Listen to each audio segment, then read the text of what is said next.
நோவாவின் காலத்தில் நடந்தது என்ன?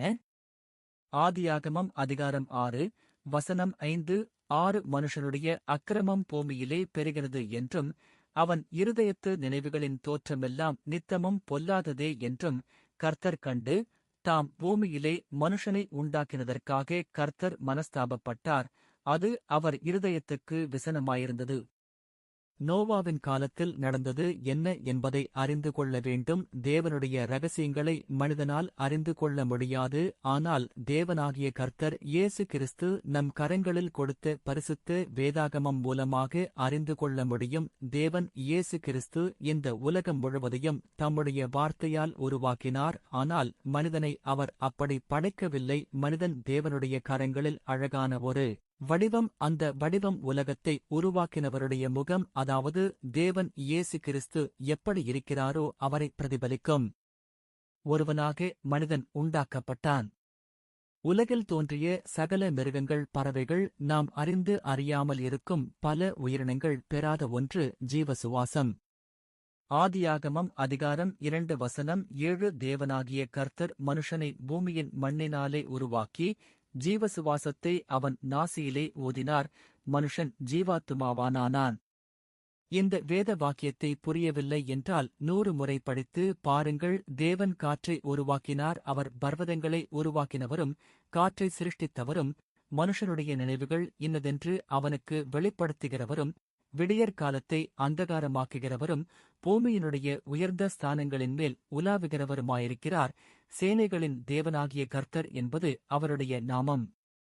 ஆமோஸ் அதிகாரம் 4 வசனம் 13. இதை நான் சொல்ல காரணம், நாம் தேவனாகிய இயேசுவை அறிந்து கொள்ள வேண்டும். அவருடைய ராஜ்யத்தை கண்டடைய நாம் அவரை அறிதல் வேண்டும். நம்முடைய தேவனாகிய கர்த்தர் இயேசு கிறிஸ்து நமக்கு கொடுத்த காற்றின் பெயர் ஜீவ சுவாசம். அது தேவனுடைய ஆவி, அழியாத ஒன்று. அது மனித உடலுக்கு தேவன் இயேசு கிறிஸ்து கொடுத்தார். இங்கு யோசிக்க வேண்டிய அவசியம் உண்டு. அதெப்படி ஜீவ சுவாசம் என்பது நாம் நினைக்கும் ஆக்சிஜன் காற்று அல்ல. இந்த காற்றை மிருகங்கள், பறவைகள் சுவாசிக்கின்றதே. தேவன் ஆவியாக இருக்கிறார். யோவான் அதிகாரம் 4 வசனம் 24 தேவன் ஆவியாயிருக்கிறார். அவரை தொழுது கொள்ளுகிறவர்கள் ஆவியோடும் உண்மையோடும் அவரை தொழுது கொள்ள வேண்டும் என்றார். இந்த வேத வாக்கியம் தெளிவாக சொல்கிறது, தேவன் ஆவியாக இருக்கிறார். அவர் சுவாசிக்க வேண்டும் என்ற கட்டாயம் இல்லை. நம்முடைய தேவனாகிய இயேசு கிறிஸ்து அவர் ஆதாமுக்கு ஜீவ சுவாசம் கொடுத்தார். மனிதன் ஜீவ ஆத்மாவாக மாறினான். ஆதலால் மனிதன் உலகில் உள்ள எல்லா உயிரினங்களைக் காட்டிலும் உயர்ந்தவனாக இருக்கிறான். நாம் பார்க்கும் எந்த உயிரினமும் மனிதனைப் போல இருக்கிறது என்று சொல்லலாம். ஆனால் மனிதனாக முடியாது இதை சொல்ல. காரணம், மனிதனால் தேவனாக முடியாது. மனிதன் தேவனால் இந்த பூமியில் பிறந்தவன். நாம் நம்முடைய தேவனாகிய கர்த்தர் இயேசு கிறிஸ்துவைப் பற்றி அறிந்து கொள்ள வேண்டும். அவருடைய இதயத்தை புரிந்து கொள்ள வேண்டும். இங்கு மனிதன் தேவனுடைய கரங்களில் உருவாக்கப்பட்டான் என்பதை அறிந்து கொள்ள முடியும். அவன் தேவனால் மிகவும் ஆச்சரியமாக உருவாக்கப்பட்டான். தேவதூதர்கள் முதலாய் ஆச்சரியப்பட்டார்கள். ஒரு நிமிடம், நான் சொல்வது ஆதியாகமம் அதிகாரம் 3 வசனம் 8. பகலில் குளிர்ச்சியான வேளையிலே தோட்டத்தில் உலாவுகிற தேவனாகிய கர்த்தருடைய சத்தத்தை அவர்கள் கேட்டார்கள். அப்பொழுது ஆதாமும் அவன் மனைவியும் தேவனாகிய கர்த்தருடைய சந்நிதிக்கு விலகி தோட்டத்தின் விருட்சங்களுக்குள்ளே ஒளித்துக் கொண்டார்கள். இந்த வேத வாக்கியத்தை நன்றாக சிந்தித்து பாருங்கள். சர்வ வல்லமையுள்ள தேவன் தன்னுடைய சிங்காசனத்தை விட்டுவிட்டு பூமியில் உள்ள மனிதனை பார்க்க வருகிறார். நன்றாய் கவனியுங்கள். ஆதியாகமம் அதிகாரம் 4 வசனம் 26. சேத்துக்கும் ஒரு குமாரன் பிறந்தான். அவனுக்கு ஏனோஸ் என்று பெயரிட்டான். அப்பொழுது மனுஷர் கர்த்தருடைய நாமத்தை தொழுது கொள்ள ஆரம்பித்தார்கள். இந்த வேத வாக்கியத்தை புரியவில்லை என்று சொல்ல வேண்டாம். தெளிவாக சொல்கிறது. மனிதர்கள் கர்த்தருடைய நாமத்தை தொழுது வணங்க ஆரம்பித்தார்கள். அப்படியென்றால் ஆதாம் ஏவாள் ஏதேன் தோட்டத்தில் இருக்கும்போது சர்வ வல்லமையுள்ள தேவனை ஆராதிக்கவில்லை. அப்படி இருக்கும்போது சர்வ வல்லமையுள்ள தேவன் சாதாரணமாக அவர்களை சந்திக்க வந்து போகிறார் என்றால் யாருக்குதான் பொறாமை வராது சொல்லுங்கள். இதில் அநேக காரியங்களும் உள்ளது. தேவனுக்கு மனிதர்களை உருவாக்கியது அவருக்கு என்று பிள்ளைகள் பிறந்ததைப் போல இருந்திருக்கலாம். வேத ஆதாரம் உண்டு. உன்னை ஜெனிப்பித்த கன்மலையை நீ நினையாமற் போனாய். உன்னை பெற்ற தேவனை மறந்தாய். உபாகமம் அதிகாரம் 32 வசனம் 18.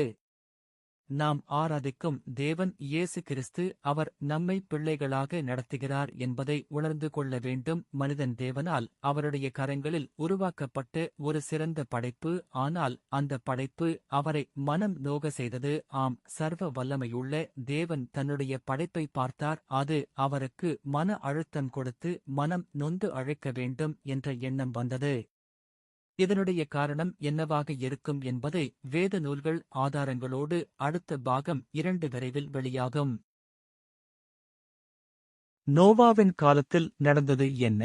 பாகம் 2. நம்முடைய தேவனாகிய கர்த்தர் இயேசு கிறிஸ்து பூமியை உருவாக்கும்போது அழகாக உருவாக்கினார். இந்த பூமி ஒரு அழகான ஏதேன் தோட்டம். நீ தேவனுடைய தோட்டமாகிய ஏதேனில் இருந்தவன். பத்மராகம், புஷ்பராகம், வைரம், படுகப்பச்சை, கோமேதகம், யஸ்பி, இந்திரநீலம், மரகதம், மாணிக்கம் முதலான சகலவித இரத்தினங்களும் பொன்னும் உன்னை மூடிக்கொண்டிருக்கிறது. நீ சிருஷ்டிக்கப்பட்ட நாளில் உன் மேளவாத்தியங்களும் உன் நாகசுரங்களும் உன்னிடத்தில் ஆயத்தப்பட்டிருந்தது. எசேக்கியேல் 28 அதிகாரம் 13 வசனம். இந்த வேத வாக்கியம் தேவனை எதிர்த்து போரில் தோற்று வீழ்ந்து போன லூசிபர் என்று சொல்கின்ற பிசாசை குறித்து எழுதப்பட்டுள்ளது. ஆதியாகமம் 1 அதிகாரம் வசனம் 1 மற்றும் 2. ஆதியிலே தேவன் வானத்தையும் பூமியையும் சிருஷ்டித்தார். பூமியானது ஒழுங்கின்மையும் வெறுமையுமாயிருந்தது. ஆழத்தின்மேல் இருள் இருந்தது. தேவ ஆவியானவர் ஜலத்தின்மேல் அசைவாடிக் கொண்டிருந்தார். ஆதியாகமம் 1 அதிகாரம் 1 வசனத்திற்கும் 2 வசனத்திற்கும் இடையே பல கோடி ஆண்டுகள் இடைவேளை இருக்கிறது. அதனால்தான் பூமி மிகவும் பழமையான ஒரு வான்வெளி கிரகம் அல்லது கோள் என்று சொல்கிறோம். ஆனால் மனிதர்களுடைய வரலாறு ஒரு 6000 வருடங்களை கடந்து சென்று கொண்டிருக்கிறது. இங்கு முக்கியமாக இருப்பது நம்முடைய கர்த்தராகிய இயேசு கிறிஸ்து நோவாவின் காலத்தில் இந்த உலகத்தில் உள்ள அனைத்தையும் அழிப்பதற்கான காரணம் ஏன்?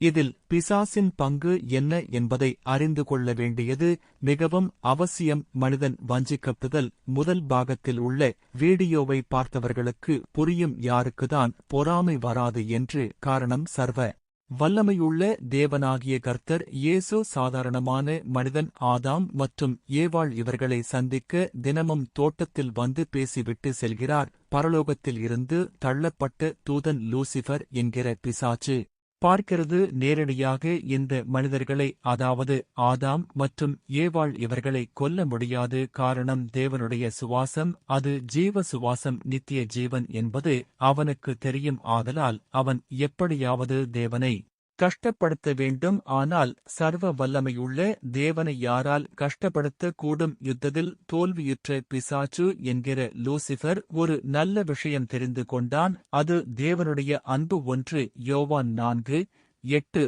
அன்பில்லாதவன் தேவனை அறியான். தேவன் அன்பாகவே இருக்கிறார். அதாவது தேவனுடைய அன்பு இவர்கள் மீது அதிகம். அதை பார்த்த பிசாசு தன்னைப் போல இவர்களும் பாவத்தில் வீழ்ந்துவிட்டால் இந்த தேவன் மனவேதனை அடைந்து விடுவார் என்று புரிந்து கொண்டு தேவனாகிய கர்த்தர் உருவாக்கிய மனிதர்களை வஞ்சிக்க நேரம் காலம் வரும் என்று பொறுத்திருந்தான். அந்த காலமும் வந்தது. ஆதியாகமம் 2 அதிகாரம் வசனம் 9. தேவனாகிய கர்த்தர் பார்வைக்கு அழகும் புசிப்புக்கு நலமுமான சகலவித விருட்சங்களையும் தோட்டத்தின் நடுவிலே ஜீவ விருட்சத்தையும் நன்மை தீமை அறியத்தக்க விருட்சத்தையும் பூமியிலிருந்து முளைக்கப் பண்ணினார். இங்கு யோசிக்க வேண்டிய அவசியம் உள்ளது. தேவனாகிய கர்த்தர் இயேசு 2 பழங்களை உருவாக்கினார். இந்த ஒன்று ஜீவ விருட்சம், 2வது நன்மை தீமை அறியக்கூடிய விருட்சம். இந்த 2 பழங்களை தேவனாகிய கர்த்தர் இயேசு உருவாக்கி வைத்தார். பிசாசு அதை பார்த்தான். ஜீவ விருட்சம், அதை சாப்பிட்டால் சாகாமல் இருக்கலாம். ஆனால் தேவனாகிய கர்த்தர் இயேசு கிறிஸ்து மனிதர்களை உருவாக்கிய விதமே நித்திய ஜீவன் என்ற அழிவில்லாத ஒருவனாகப் பின். எதற்காக இந்த பழம், ஜீவ விருட்சம் அவ்வளவு முக்கியமில்லை என்பதை புரிந்து கொண்டான். 2வது விருட்சம் நன்மை தீமை என்கிற ஞானத்தை உணர்த்தும் விருட்சம். அப்படியென்றால் மனிதர்களாகிய ஆதாம் மற்றும் ஏவாள் அவர்களுக்கு நன்மை எது தீமை எது என்று தெரியாது என்பதை தெரிந்து கொண்டான். ஆதியாகமம் அதிகாரம் 2 வசனம் 16 முதல் 17 வரை.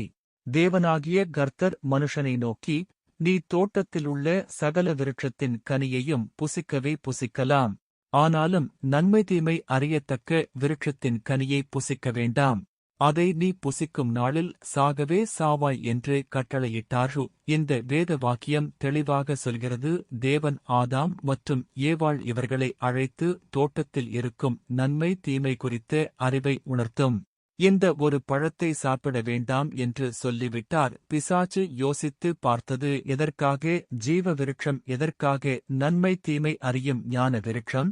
பிசாசு யோசித்து பார்த்த பின்பு அவனுக்கு புரிந்தது, பாவம் என்றால் என்ன என்று தெரியாது, எது நல்லது எது கெட்டது என்று தெரியாத ஒரு மனிதனுக்குள் ஜீவ சுவாசம், அது பல கோடி ஜீவன்களை உருவாக்கும் அழிவில்லாத ஒரு நித்திய ஜீவ சுவாசம் அது என்பதை அறிந்து கொண்டான். இப்பொழுது அவர்களை மோசம் செய்வது எப்படி என்று யோசிக்க ஆரம்பித்தான். பிரியமான சகோதர சகோதரிகளே, நோவாவின் காலத்தில் நடந்தது என்ன என்பதை அறிந்து கொள்ள வேண்டும் என்றால் நோவாவிற்கு முன்பு என்ன நடந்தது என்று அறிந்து கொள்ள வேண்டும். இன்றைய நாட்களில் அநேகர் மனம் போன போக்கில் உபதேசம் செய்கிறார்கள். ஆராய்வது இல்லை. பரிசுத்த வேதாகமம் ஒரு ஆராய்ச்சி கூடம், அதை ஆராய வேண்டும். கடல் ஆழம் அறியக்கூடுமோ? தேவனின் வேதமும் அவரது வார்த்தைகளும் நாம் அறிந்து கொள்ள வேண்டும். அதை கடலின் ஆழத்தோடு ஒப்பிடும்போது அது இன்னும் அதிகம் மறைபொருள்களை வெளிப்படுத்துகிற சர்வ வல்லமையுள்ள தேவனாகிய கர்த்தர் இயேசு கிறிஸ்து வேதத்தில் இருந்து வெளிப்படுத்துவராக. நோவாவின் காலத்தில் நடந்தது என்ன? பாகம் 3 இன்னும் பல காரியங்களை பார்ப்போம்.